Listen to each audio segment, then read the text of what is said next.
Welcome, everybody. Welcome to another episode of PEM Rules, the Pediatric Emergency Medicine Podcast. I'm your host, Yaron Ivan, as usual.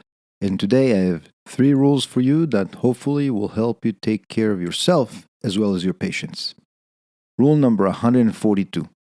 Take care of yourself before you take care of others.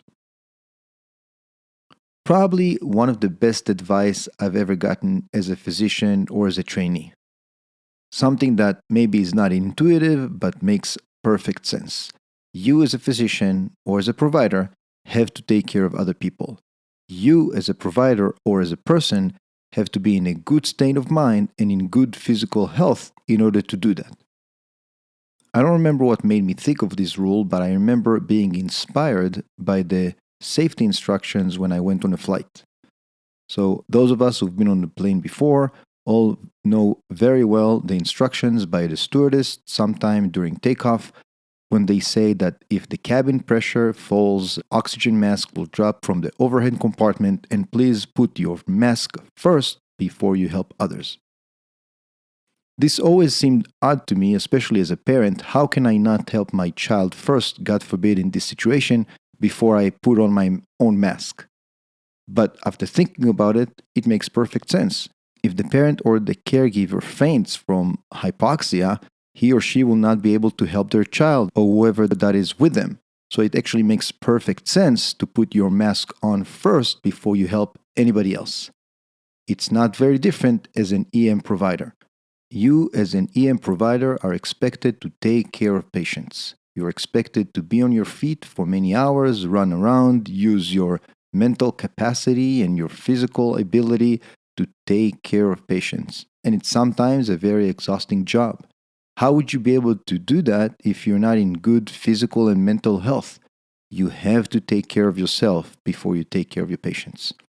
Many times when residents or medical students come to me and ask, Dr. Ivan, can I take a break? Can I go to the lounge and get some food?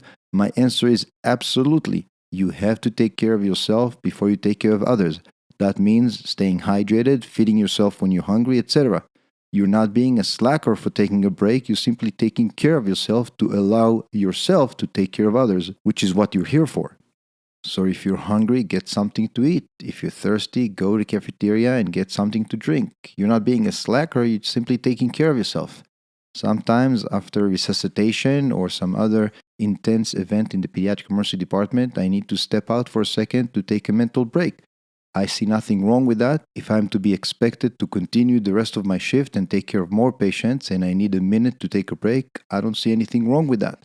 I have to take care of myself in order to fulfill my job and take care of others. It goes without saying that this goes to your medical care as well. Our job as a medical provider demands us to be in good health. So whatever medical problem you have, make sure you take care of it so you can show up to work and be in a good state of physical and mental health in order to take care of your patients. So remember rule number 142.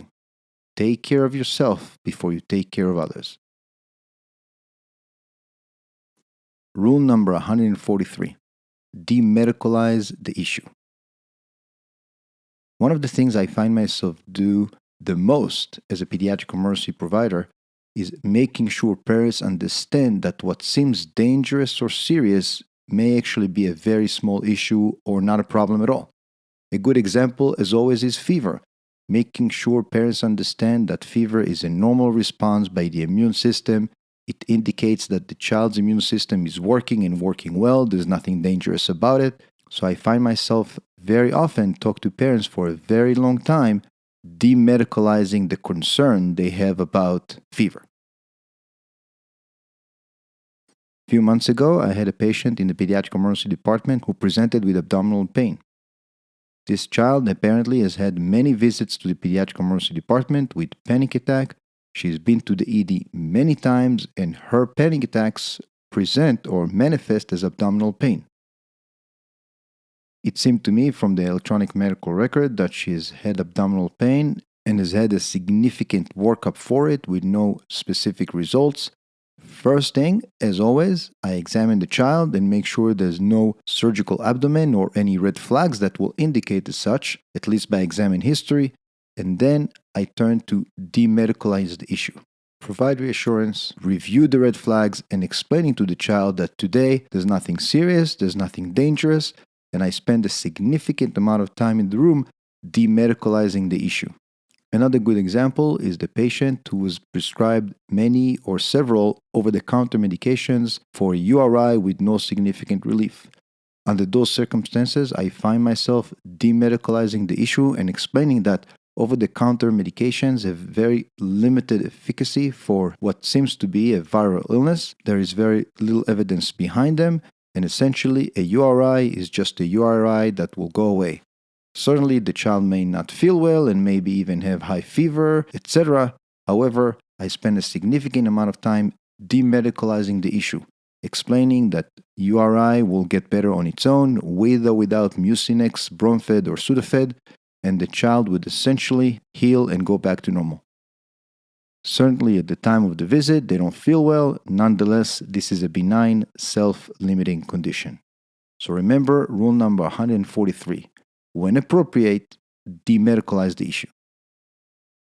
And that is it for today. Thank you very much for listening. Thank you for supporting and listening to PEM Rules. I hope you enjoy the episodes and apply what you learned. The following outro is a solo from the Red Hot Chili Peppers song Californication. Great solo, love playing it.